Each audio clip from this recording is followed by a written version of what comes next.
नमस्कार, आप देख रहे हैं जनप्रकाशन न्यूज और मैं हूं आपके साथ अनीशा।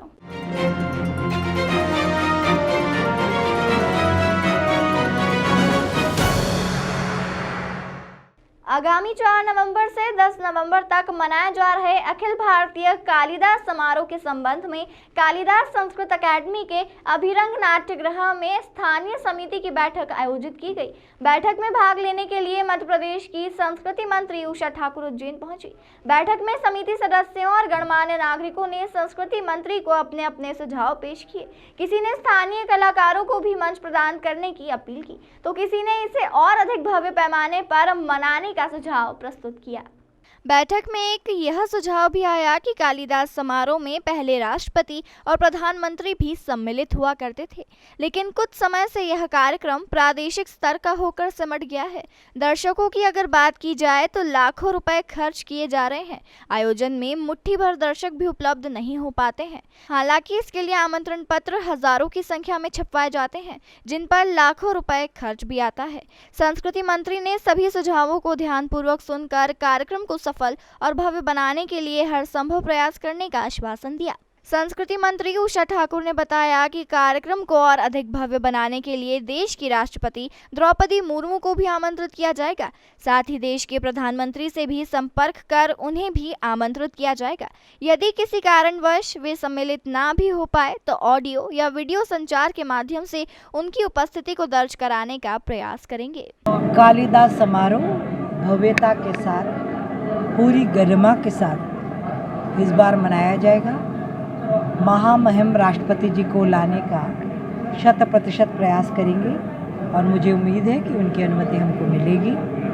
और जितने भी कार्यक्रम हैं वो राष्ट्रीय स्तर के, अंतर्राष्ट्रीय स्तर के यहाँ पर आयोजित किए जाएंगे। बैठक के बाद पत्रकारों से रूबरू होते हुए संस्कृति मंत्री उषा ठाकुर ने महाकालेश्वर मंदिर में आए दिन हो रही कर्मचारियों और पुजारियों द्वारा अनियमितता और अवैध उगाही के मामले को संज्ञान में लेते हुए कहा कि जल्द ही मंदिर को लेकर एक आचार संहिता भी बनाई जाएगी। मंदिर की अव्यवस्थाओं को दूर करने के लिए ही नवाचार किए जाते हैं और लगातार व्यवस्थाओं को ठीक किया जा रहा है। तो एक तो संपूर्ण समाज से, भक्तजनों से मेरा प्रार्थना भी कि जिस अपने आराध्य देव को हम मिलने आए, वहाँ का व्यवस्थापन, वहाँ की, हम हर आदमी श्रद्धा से कुछ न कुछ चढ़ाए बिना कभी मंदिर से जाता ही नहीं। अभी माननीय मुख्यमंत्री जी के समक्ष इसकी समीक्षा होगी और जो कुछ निकल कर सार आएगा कि एक तो वीआईपी कल्चर भी यहाँ का ख़त्म, हर आदमी लाइन में जाए, महाकाल के दर्शन पाए।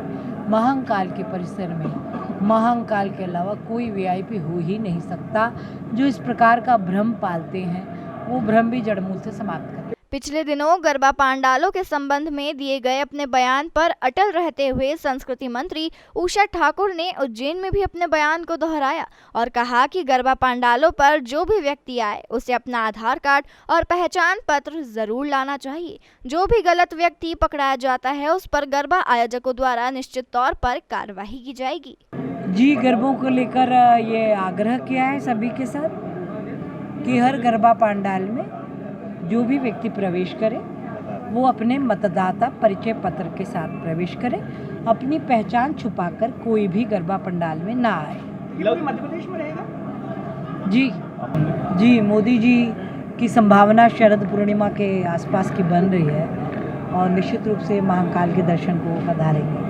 मैम, मैं एक होता हूँ, कुछ लोग बाहर आपसे मिले थे जहाँ के स्थानीय लोग हैं और जो यहाँ पे कलाकार हैं, उन लोगों की जो उन लोगों ने एक आवेदन दिया है आपको। मैंने उनकी बात सुन ली। मैंने उनसे कहा जो प्रैक्टिस करेगा। अब होता क्या, एक आदमी, आपने कहा कि मुझे अनुमति दे दो, अब आपके साथ 25 लोग और आए, उनकी जिम्मेदारी किसकी? कोई चीज़ टूट फूट गई, कोई नुकसान हुआ, तो हमने उन सबको कहा है कि जितने लोग जिसके साथ प्रैक्टिस करने वाले, उनका नाम, पता, मोबाइल नंबर, आधार कार्ड, मतदाता परिचय पत्र, पूरी सूची दीजिए। आपकी प्रैक्टिस के दरमियान यदि कोई नुकसान होता है, कोई कष्ट होता है, तो फिर उस टोली को उसका वहन करना पड़ेगा। देश दुनिया की तमाम खबरों के लिए चैनल को लाइक, शेयर और सब्सक्राइब जरूर करें।